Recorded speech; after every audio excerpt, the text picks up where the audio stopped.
इसमें एक भाव रखना चाहिए कि हमारे ही प्रभु, हमारे ही गुरु, अखंड मंडलाकारम व्याप्तमेन चराचरम। इस श्लोक का कभी भाव समझा है? आज समझ लो।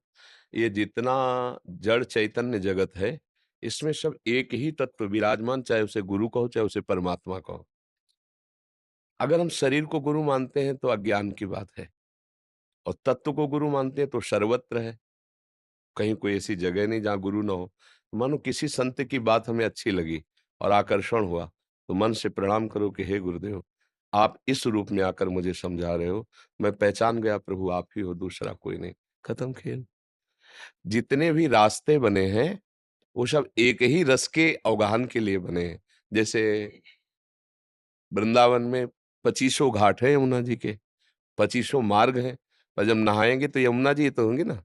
ऐसे ही जितने पंथ हैं, जितने संप्रदाय हैं, वो अलग-अलग भावों से, वो भावों को समझो घाट, स्नान जिनका होता है, अवगाहन जिनका होता है, वो प्रभु वही होते हैं। भाव अलग-अलग हैं। कोई प्रभु को अपना पुत्र मानता है वात्सल्य भाव में, कोई मित्र मानता है सखा भाव में, कोई पति मानता है कांता भाव में, कोई दास मानता है प्रभु स्वामी मैं उनका दास, और कोई अभेद भक्ति भी करता है। अभेद भक्ति एको ब्रह्म द्वितीयो नास्ति, तो मेरे भी हृदय में प्रभु ही तो बैठे हैं, दूसरा कोई नहीं। ये अनुभव करके वो कैवल्य परम पद मोक्ष को प्राप्त हो जाता है। तो जिस भाव से भजो, पर भगवान तो वही है ना।